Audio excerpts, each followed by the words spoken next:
1년 중에 가장 긴 동지가 지났습니다. 여전히 밤이 깁니다.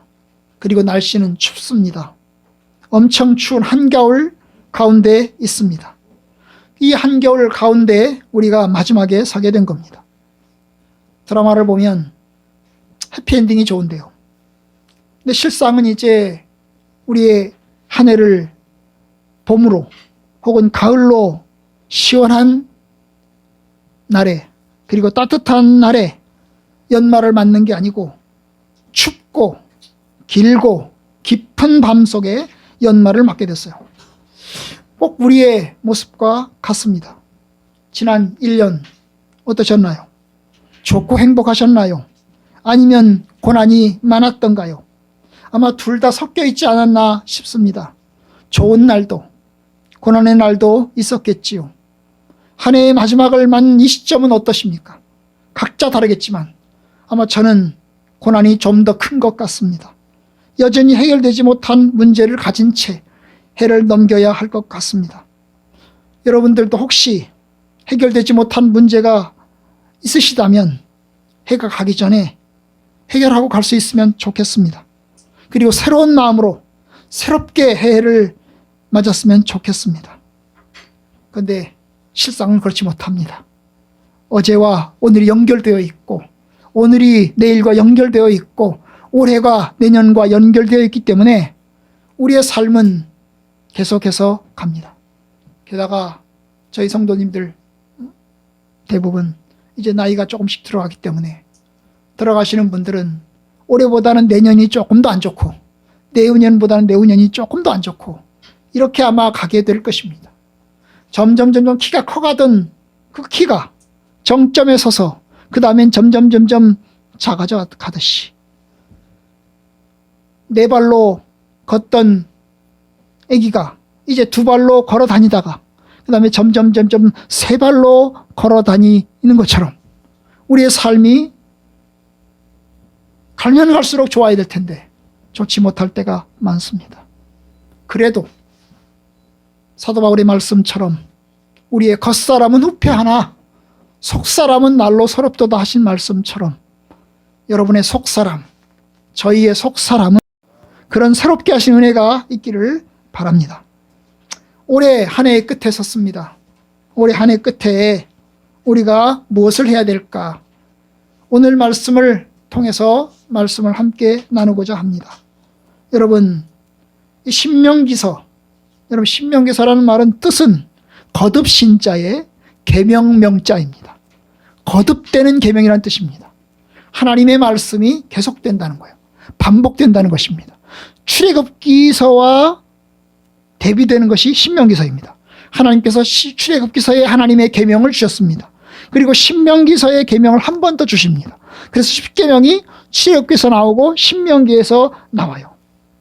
계명을 두 번 반복해서 주십니다. 그럼 뭐가 다를까요? 여러분, 신명기서하고 출애굽기가 뭐가 다를까요? 그 사이에 40년이 있습니다. 이스라엘 백성들이 광야에서 나와서 광야에서 40년 떠돌이를 하기 전에 40년 떠돌이 생활을 하기 전에 하나님께서 출애굽하신 다음에 시내산에 도착했을 때 주신 십계명이 출애굽기서의 십계명이고 그 다음에 이스라엘 백성들이 이제 십계명을 받은 다음에 하나님의 말씀대로 진행해서 가다가 그들이 하나님께 죄를 지어서 40년 동안 뺑뺑이를 돌면서 세대가 바뀐 다음에 그 40년의 세대 교체가 이루어진 다음에 하나님이 두 번째로 새로운 세대에게 주신 십계명이 신명기서입니다. 그러니까 조금 다르죠. 여러분, 우리가 이 신명기서의 말씀을 통해서 우리가 뭘 해야 될까? 첫 번째 해야 될 것이 뭐냐 하면 돌아보고 기억해야 합니다. 뭘 해야 된다고요? 돌아보고 기억해야 합니다. 사실 신명기서는 돌아보고 기억하는 내용으로 이루어졌습니다. 이 신명기서 1장부터 들어가서 보시면 그들은 뺑뺑이 생활을 다시 한번 이야기를 합니다. 모세도 80살입니다. 모세 80살인데 이 신명기서는 이 1년 동안에 일어난 일입니다. 마지막 모세가 80살에 일어난 일을 보여주고 있는 것이 신명기서인데요. 그리고 신명기 마지막이 되면 모세는 죽습니다. 모세는 죽어요. 가나안 땅에 들어가지 못하고는 죽습니다. 그러면 신명기서의 시작에서 무슨 이야기를 하냐면 40년 동안 어떻게 뺑뺑이 생활을 했는지를 이야기하고 있어요. 그러면서 십계명을 이야기합니다. 40년의 뺑뺑이 생활을 이야기하면서 뺑뺑이를 어떻게 해서 돌게 됐는지를 이야기를 하면서 십계명을 이야기를 하고 있어요. 바로 그것이 십계명, 신명기서의 모습입니다. 그럼 우리가 신명기 말씀을 통해서 알아야 되는 게 뭐냐 하면 기억하고 돌아봐야 된다는 거예요. 새로운 세대죠. 새로운 세대가 태어났어요. 그 새로운 세대는 이전 아버지 세대가 살아왔던 길을 돌아봐야 되는 겁니다. 돌아봐야 되는 거예요. 우리 아버지 어머니가 어떻게 살았던가, 그들이 어떤 고생을 했던가, 그들이 왜 40년 동안 뺑뺑이 생활을 했던가, 어떻게 해서 우리가 뺑뺑이 생활을 하고 40년 동안 우리가 여기서 지내게 됐는가를 돌아보는 내용이 바로 이 신명기서의 내용입니다. 그래서 그걸 정리하는 거죠. 40년의 생활을 돌아보고 정리를 하는 내용으로 이루어져 있는 겁니다. 8장 2절이 바로 그런 내용이에요. 8장 2절을 보겠어요. 8장 2절을 보면 이렇게 합니다. 내 하나님 여호와께서 이 40년 동안에 내게 광야 길을 걷게 하신 것을 기억하라. 40년 동안 너희들이 하나님께서 광야 길을 걷게 하셨다. 너희들이 그것을 돌아보고 그것을 기억해야 된다. 그것을 잊어버리면 안 된다. 왜 하나님께서 광야길을 걷게 하셨는지, 왜 하나님께서 40년을 뺑뺑이를 돌게 하셨는지 너희들이 생각해야 된다. 생각해야 된다. 여러분, 이스라엘 백성들이 이집트에서 출애굽을 했어요. 400년 동안 노예 생활을 하다가 출애굽을 했습니다. 출애굽해서 가나안까지 가려면 여러분 240km입니다. 거리상으로 보면 몇 킬로라고요? 240km입니다. 그럼 넉넉 잡고 보름이면 갑니다. 하루에 20km씩 걸어서 넉넉 잡고 보름이면 갑니다. 해변길을 따라서, 여러분 저 지중해 해변길을 따라서 쭉 올라가면 평지입니다. 길이 아주 좋습니다. 아주 좋은 길을 따라서, 해변길을 따라서 쭉 올라가면, 고센 땅에서 출발해서 해변길 따라서 쭉 올라가면, 서쪽 해변길을 따라서 쭉 올라가면 가나안 땅에 도착할 수 있습니다. 240km 넉넉 잡고 보름이면 갑니다. 그런데 그 보름이면 갈 수 있는 거리를 그들은 40년 동안 뺑뺑이를 돌면서도 아직 못 들어가고 있습니다. 40년 동안 종살이를 끝내고 그들이 자유를 찾아서 약속의 땅을 향해서 출발을 했습니다. 그런데 왜 못 갔을까요? 왜 이 보름이면 갈 수 있는 거리를 왜 못 갔을까요? 하나님께서 그들을 광야길로, 평평한 길로 인도하지 않으셨어요. 하나님이 출발하실 때 광야길로 평평한 이 지중해 길을 따라서 쭉 올라가는 길을 인도하지 않으셨어요. 그리고 어디로? 남쪽으로 내려가는, 홍해바다를 건너서 남쪽으로 시나이 반도를 거쳐서 내려가는 길로 하나님이 인도를 하셨습니다. 왜 인도를 하셨어요? 왜냐? 하나님께서 인도하신 거예요. 하나님이, 야 모세야, 너희는 이스라엘 백성들을 저 해변길 따라서 올라가는 가나안 길로 가는 길로 백성들을 인도하지 말고 어디로 가라? 어디로 가라? 저 시나이 반도 저 아래쪽 시내산으로 내려가는 길로 돌아서 가는 길로, 이렇게 올라갈 수 있는 길인데 이걸 돌아서 이렇게 내려서 이렇게 올라서 이렇게 올라가는 길로 돌아가라고 하나님이 인도를 하신 겁니다. 사실 이스라엘 백성들은 가나안 땅을 바로 가기를 원했습니다. 빠른 길로 가기를 원했습니다. 쉽고 빠르고 좋은 길이 있는데 하나님께서 이 쉽고 빠르고 좁고 편한 길로 인도하지 않았습니다. 왜 그랬을까요? 여러분, 그것은 그 가는 쉽고 빠르고 편하고 좋은 길은 가는 도중에 누가 있어요? 블레셋군의 수비대가 있습니다. 이 블레셋군의 수비대들이 있어요. 그러면 가다가 보면 블레셋군의 수비대들과 맞닥뜨려야 합니다. 맞닥뜨리다 보면 어떻게 돼요? 전쟁을 해야 됩니다. 전쟁을 해야 돼요. 전쟁을 하다 보면 이스라엘 백성들의 마음속에 무슨 생각이 들까요? 아, 이거 내가 괜히 나왔네. 다시 돌아가야 되겠다. 이런 마음이 들까봐. 하나님이 그런 다시 돌아갈 마음이 들까봐 하나님이 그 길로 인도하지 않았어요. 또 하나는 뭐냐 하면, 여러분, 하나님이 이스라엘 백성들을 홍해를 건너게 하셨어요. 여러분, 홍해를 건너가는 것도 힘들지만 홍해를 건너가는 게 무진장 힘들어요. 이건 기적같이 지나가야 됩니다. 그냥 쉽게 건너갈 수 있는 길이 아니에요. 그건 그야말로 하나님이 길을 여셔야만 들어갈 수 있는 길이죠. 그런데 여러분, 그래서 광야로 갔다고 칩시다. 갔다고 쳐요. 그럼 그들이 돌아가고 싶은 마음이 들어요. 우리가 돌아가야 되겠다. 그럼 다시 뭘 건너야 돼요? 다시 홍해를 건너야 돼요. 다시 홍해를 건너야 돌아갈 수 있어요. 그죠?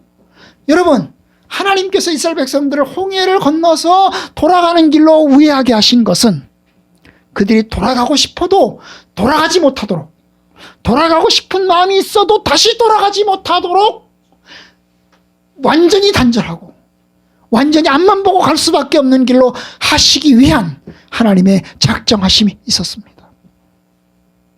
그래서 하나님께서 블레셋 땅의 길은 가까울지라도 그 길로 인도하지 않으시고 광야길로 인도하십니다. 홍해를 건너면서, 그리고 이집트 병사들을 그 홍해 바다에 수장시키면서 그들은 뒤로 돌아갈 길을 차단했던 것입니다. 그러니 앞으로 갈 수밖에 없습니다. 이스라엘 백성들이 광야의 길을 원해서 간 건가요? 모세님 우리가 광야길로 갑시다. 광야길로 가는 게 좋겠습니다. 그래서 광야길로 들어간 건가요? 아닙니다. 여러분, 광야길을 그들이 선택해서 갔나요? 우리가 광야길로 들어갈 테니까 우리를 인도해 주세요. 그렇게 선택했나요? 전혀 선택하지 않았어요. 하나님께서 무작정 인도하신 겁니다. 하나님 인도하신 겁니다. 그래서 하나님께서 광야길로 들어서서 가게 하신 겁니다. 그래서 출애굽기서 13장에 17절에 이런 말이 있어요.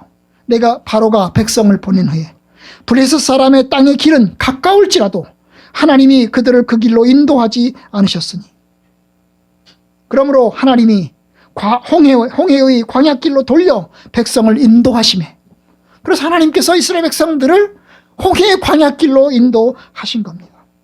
아까 말씀드렸던 것처럼 다시 돌아갈 마음 갔다라도 돌아가지 못하게 하려고, 그래서 하나님이 홍해길로 인도하신 겁니다. 그래서 이제 앞으로 갈 수밖에 없는 상황이죠. 여러분, 저와 여러분들의 삶이 참 하나님께로 향했으니, 하나님을 향해서 출발했으니 앞만 보고 나가야 될 텐데, 우리들도 여전히 세상을 바라보고 여전히 뒤를 돌아봅니다. 우리의 사는 길에 그리스도가 계시기 때문에 하나님을 향해서 계속 가야 되는데, 그리스도가 계신데, 하나님이 계신데도 여전히 우리는 세상을 향해서 봅니다.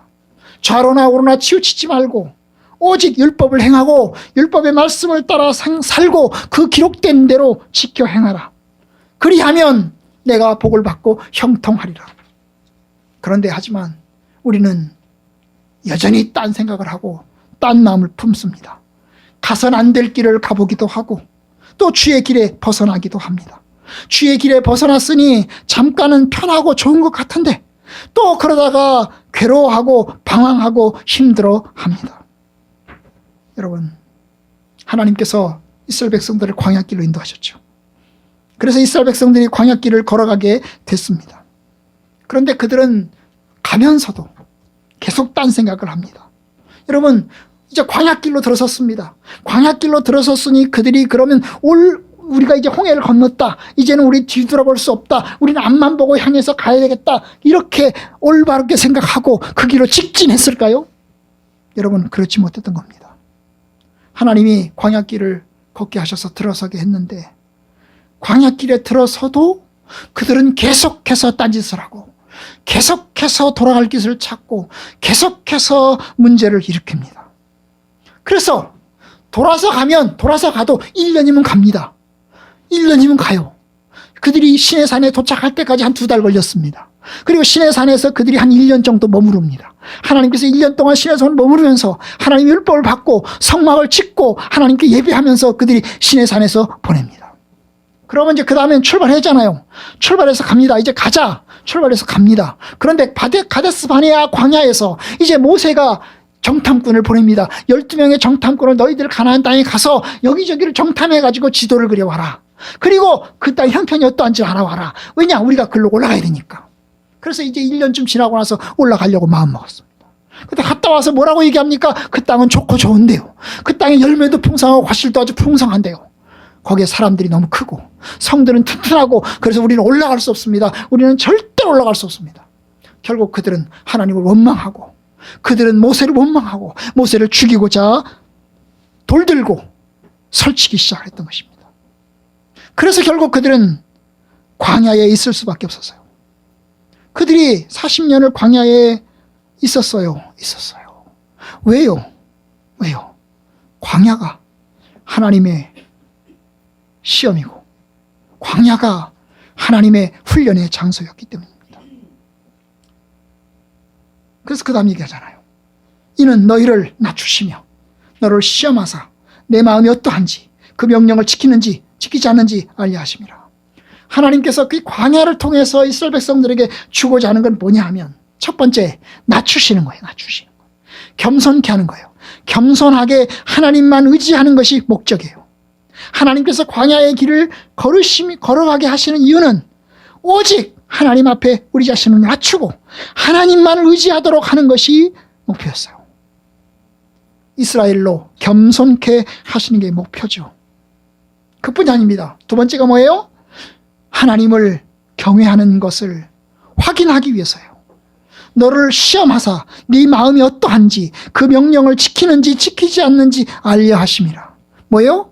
하나님을 경외하는 마음을 알기 위해서, 하나님을 경외하는 마음이 있는 것을 알기 위해서 하나님께서 그들을 광야의 길로 인도하신 겁니다. 여러분, 광야길은 아까 말씀드렸던 것처럼 이스라엘이 선택한 길이 아니죠.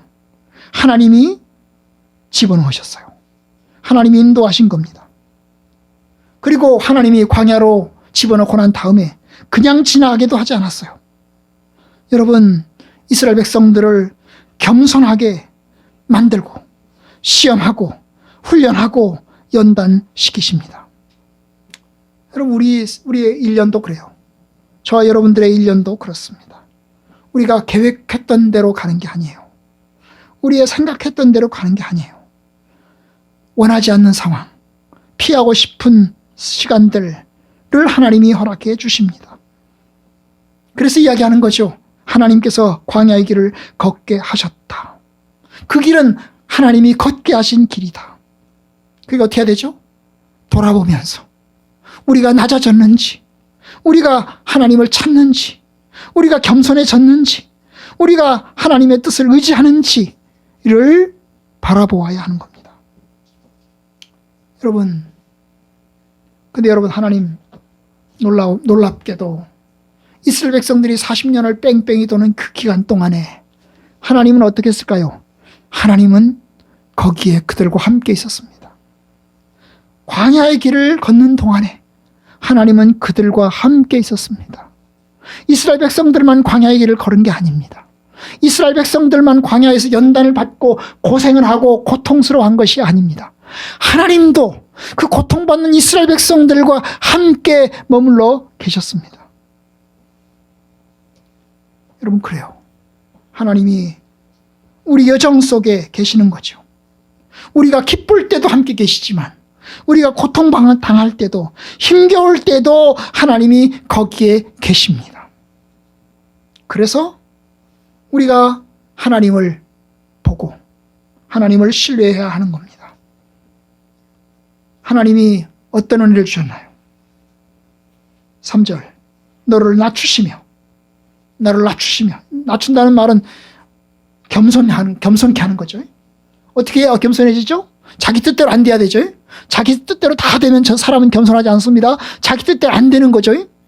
자기 뜻대로 안 되게 만드시는 겁니다. 그렇게 하시면서 하나님이 낮추시고 또 한편으로 뭐예요? 줄이게도 하시고 줄이게 한다는 건 먹을 것이 없어서 고생도 하게 했다는 거예요. 40년 동안 그들이 먹을 것이 없어서 엄청나게 고생도 했다는 거예요. 그리고 또한 그 가운데서 너도 알지 못하며 내 조상도 알지 못하던 만나를 너희들에게 먹였다. 하나님이 너희들에게 만나를 먹였다. 기적 같은 시간이죠. 기적 같은 시간입니다. 이스라엘 백성들은 40년 동안 얼마나 힘든 시간을 보냈는지 몰라요. 그들이 출발할 때는 아마 먹을 것 가지고 출발했을 거예요. 넉넉하게 보름치. 우리가 보르면 간다. 그럼 보름치 식량을 준비했을 겁니다. 넉넉 잡고 한 달치 식량을 준비했을 겁니다. 그죠?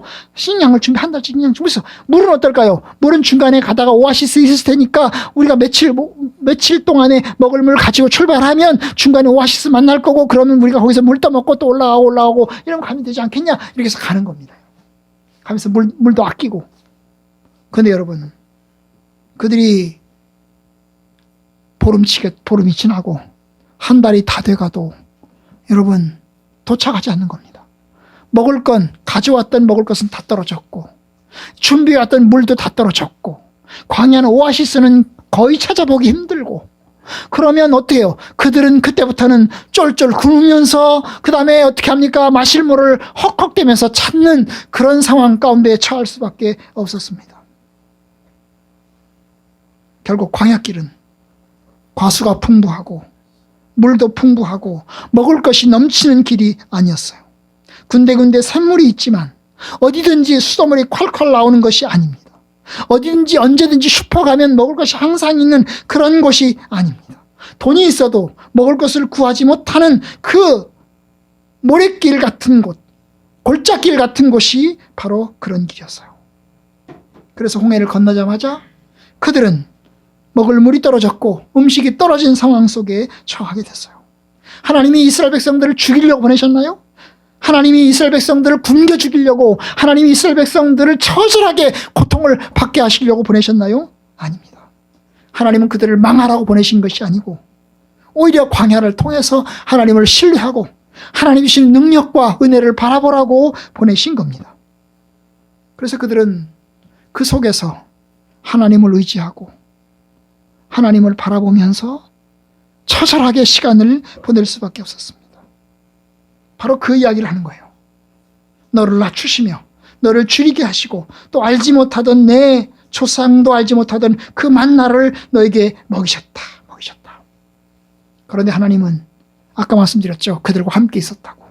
그래서 4절, 이 40년 동안에 내 의복이 헤어지지 아니하였고 내 발이 부르트지 아니하였느니라. 하나님이 그들과 함께 하셨다는 거예요. 광야는 결핍과 고통과 십자가의 장소였지만 하나님이 그들 속에도 계셨어요. 하나님이 구름 기둥과 불 기둥으로, 여러분 구름 기둥과 불 기둥은 따로따로 있는 게 아니에요. 그 기둥이 낮에는 구름 기둥으로 보이고 밤에는 불 기둥으로 바뀌는 거예요. 똑같은 기둥인데 하나님이 낮에는 시원하게, 그리고 밤에는 좀 따뜻하게 막아주시는 걸로 하나님이 도우셨다는 겁니다. 하나님은 그들에게는 만나를 주셨습니다. 하나님께서 매일 아침 떨어지는 그 만나를 통해서 이스라엘 백성들은 하나님을 의지할 수밖에 없었습니다. 하루하루 주시는 일용할 양식을 하나님이 바라보면서 하나님을 신뢰할 수밖에 없었습니다. 그리고 매일 만나를 주시는 하나님께 감사할 수밖에 없었습니다. 그래서 바로 그것이 사람이 떡으로만 사는 게 아니고 하나님의 말씀으로 사는 줄을 알아야 했습니다. 근데 이스라엘 백성들 올 때죠, 변덕이 정말 심하고, 변덕이 얼마나 심한지, 물이 없어서 아우성치고 먹을 것이 없어서 원망하고, 그리고 조금 힘들다고 아우성치고 그랬어요. 심지어 그들은 율법을 받았어도 우상 숭배를 했습니다. 율법을 받았어도 모세가 시내산에 올라간 사이에 그들은 금송아지를 만들면서 그들은 우상 숭배를 해야만 했습니다. 우리하고 똑같죠. 변덕도 심하고 얼마나 인간 중심적인지 몰라요. 성장했는가 싶으면 돌아오면 그대로 해요. 좀 더 나아졌는가 싶으면 그대로 해요. 도루묵. 이게 우리의 모습이에요. 그래도 감사한 것은 하나님이 포기하지 않으십니다. 이스라엘 전체를 다 죽이겠다고 우상 숭배를 했을 때, 금송아지를 만들었을 때 하나님이 모세에게 이야기했어요. 내가 이스라엘 백성들을 사그리 다 죽여버리고 말겠다. 내가 너무나 화가 나서 못 견디겠다. 나 이런 새끼들 다 죽여버려야 되겠다. 그렇게 죽여버리겠다고 하나님이 길이길이 날뛰셨지만, 그래서 모세가 하나님 그렇게 하지 마세요. 하나님 그렇게 하시면 하나님의 명예가 먹칠이 됩니다. 그렇게 해서 하나님을 설득하고 이야기해요.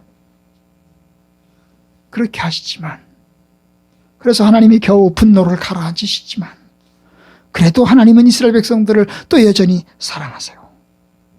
징계하시지만 사랑하시는 거예요. 때리지만 사랑하시는 거예요. 화를 내시지만 여전히 그들과 함께 계시는 거예요. 우리의 모습이 그래요. 저도 모습 보면 그래요. 참 지난 1년을 돌아보면 얼마나 부족한지 몰라요. 이스라엘 백성들이 어긋날 때 하나님은 징계하시고 그러면서 여전히 사랑하셔요. 그게 우리의 모습이에요. 부족해요. 하나님의 자녀답게 살라고 우리에게 요구하세요. 그런데 하나님의 자녀답게 살지 못해요. 그래서 하나님의 앞에 징계를 받아요. 어려움도 당해요. 근데 하나님은 어때요? 여전히 사랑하세요. 하나님은 여러분들을 여전히 사랑하세요. 여러분이 부족하고 여러분이 여전히 연약하지만 여러분을 징계하지만 그래도 여전히 여러분을 사랑하세요. 내가 너를 사랑한다. 내가 너와 함께한다. 그래서 이야기하는 겁니다. 5절 너는 사람이 그 아들을 징계함같이 내 하나님 여호와께서 너를 징계하시는 줄로 마음에 생각해라. 여러분 하나님께서 여러분을 징계하시는 줄로 생각하고 하나님 앞에 다시 어때요? 돌아서야 되는 거죠. 돌아서서 하나님 앞에 이제 바로 제자리를 잡아야 하는 겁니다. 여러분 가운데 하나님 앞에서 부족함이 있으시면 그것 때문에 하나님 앞에 징계 당하신 것이 있다고 생각되시면 어때요? 하나님, 내가 하나님 앞에 잘못했어요. 내가 하나님을 의지하지 않아서 그래요. 주님 바라보지 못해서 그래요. 그리고 어떻게 해야 되죠? 회개하고 돌아서셔야 됩니다. 돌아서셔야 돼요. 그래서 하나님의 뜻 가운데 서셔야 합니다. 내가 내 하나님 여호와의 명령을 지켜 그의 길을 따라가며 그를 경외할지니라. 이것이 하나님의 말씀이죠. 첫 번째가 뭐예요? 되돌아보고 기억하라. 뭘 되돌아보고? 지난 삶을 되돌아보고 우리의 부족한 것, 우리의 연약한 것 가운데 베푸신 하나님의 은혜를 기억하고 돌아봐라. 첫 번째 제가 드린 말씀이에요. 두 번째 삶은 로마서 8장의 말씀을 드리고자 합니다. 이 두 번째 삶은 뭘까요? 바로 믿음입니다. 8장의 말씀은 믿음입니다. 여러분 지난 1년의 삶을 보면 이해되는 것도 있지만 이해되지 않는 것도 있습니다. 하나님이 왜 그랬을까? 하나님이 왜 내게 그와 같은 일이 일어나게 하셨을까? 그러면서 화도 나고 부르짖기도 하고 방황하기도 하고 원망하기도 하고 또 낙심하기도 하고 좌절하기도 합니다. 내가 도대체 이해할 수 없어요. 왜 나에게 이와 같은 일이 일어나야 되는가? 왜 하나님이 나에게 이와 같은 고난을 허락하시는가? 왜 내 뜻대로 술술술 안 풀리고 나에게 브레이크를 자꾸 거시는가? 근데 여러분 하나님의 뜻이 있습니다. 하나님의 뜻이 있어요. 28절 우리가 알거니와 하나님을 사랑하는 자 그의 뜻대로 부르심을 입은 자들에게는 모든 것이 합력하여 선을 이루느니라. 뭐가 있다고요? 하나님의 뜻이 있습니다. 무슨 뜻일까요? 모든 것을 합력해서 선을 이루시는 뜻. 모든 것을 합력해서 선을 이루시는 뜻. 선한 결과를 만들어내시는 뜻이 있습니다. 하나님이 원하시는 건 뭐냐 하면 그 고난과 어려움 속에서 선한 결과를 만들어내시려고 하는 겁니다. 이스라엘 백성들이 40년의 광야 생활을 돌면서 세대 교체를 하고 뺑뺑이를 돌면서 온갖 직사기 고생을 다했습니다. 그러면서도 하나님은 가나안에 대한 약속의 땅에 대한 계획을 하나님 포기하지 않습니다. 그들을 가나안 땅으로 약속의 땅으로 인도하고자 하는 그 하나님의 마음은 포기하지 않습니다. 내가 저놈을 어떻게 해서든지 그곳으로 반드시 데리고 들어가야 되겠다 마음을 먹고 있습니다. 그래서 뺑뺑이를 돌리기도 하고 고생시키기도 하는 겁니다. 그리고 그 길로 끌고 가려고 하는 거예요. 마치 코 깨고 끌고 가는 거랑 비슷하게. 하나님이 모든 것을 합력해서 선을 이루신다는 거죠. 여기서 모든 일이라고 하는 것은, 모든 것이라고 하는 것은 기쁜 일만을 말하는 게 아닙니다. 실패의 순간들, 아픔의 순간들, 눈물의 순간들까지 다 포함하는 겁니다. 선을 이루신다 할 때 그 선은 선한 결말을 이야기합니다. 하나님의 평강, 하나님의 구원, 그걸 이야기합니다. 하나님의 선하신 계획은 우리를 평강과 구원의 길로 인도하시는 겁니다. 이사야 38장 7절, 보옵소서 내게 큰 고통을 더하신 것은 내게 평안을 주려 하심이라. 주께서 내 영혼을 사랑하사 멸망의 구덩이에서 건지셨고 내 모든 죄를 주의 등 뒤에 던지셨나이다. 하나님께서 우리에게 고통을 주실 때는 그것이 궁극적으로는 평안을, 궁극적으로는 내 영혼을 사랑하사 구원하시려고 하는 그런 계획입니다. 여러분, 그래서 우리가 믿어야 되는 거죠. 하나님을 의지해야 되는 겁니다. 우리의 연약함과 죄를 바라보면서 주님께 회개하고 그리고 돌아서서 하나님께 올바로 가야 하는 겁니다. 사람이 고난을 받아야 올바른 길로 돌아섭니다. 잘 나갈 때는 교만하고 자기 가장 똑똑한 줄 알고 가장 최고인 줄 알고 자기가 잘하는 줄로 알아요.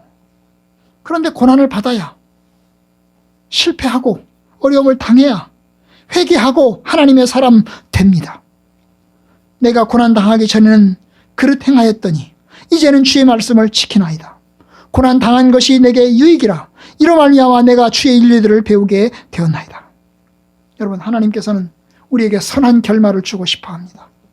우리의 영혼의 구원과 우리를 하나님 백성으로 삼으시는 것이 선한 결말이고 하나님의 계획입니다. 그런데 여러분, 그것대로 올바로 들어서지 않으시면 여전히 여러분들은 뺑뺑이 돌게 될 겁니다. 하나님께 선한 결말을 만들기 위해서 저와 여러분들을 여전히 뺑뺑이를 돌게 하실 겁니다. 여러분들이 하나님의 뜻 안에서 올바로 서지 않으면 내년에도 뺑뺑이를 돌게 하실 겁니다. 내후년에도 뺑뺑이를 돌게 하실 겁니다. 바랍니다. 뺑뺑이 돌지 맙시다. 바랍니다. 여전히 좌로나 우로나 치우쳐서 이 길 저 길 바라보면서 가지 맙시다. 오히려 하나님을 의뢰하며 주의 말씀 가운데 나아갑시다. 이제 올 한 해 1년을 돌아오면서 후회하는 시간이기도 하고 또 한편으로는 새롭게 결심하는 시간이기도 합니다. 하나님께서 우리의 믿음을 돌아보고 바로잡는 시간이 되길 바랍니다. 하나님의 1년은 살게 하셨구나 고백하는 시간 되길 바랍니다. 왜 일이 일어났을까? 항변하는 시간이 아니고 하나님께 나를 세우시는 시간으로 여러분들이 매듭을 지으시기를 바랍니다.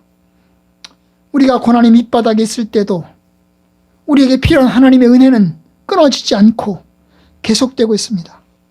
광야 같은 한 해였어도 우리는 여기까지 왔습니다. 하나님이 주신 것을 기억합시다. 광야의 길에서도 어떻게 나를 인도하셨는지를 기억합시다. 돌아보면서 기억합시다. 그리고 감사합시다. 그리고 다짐합시다.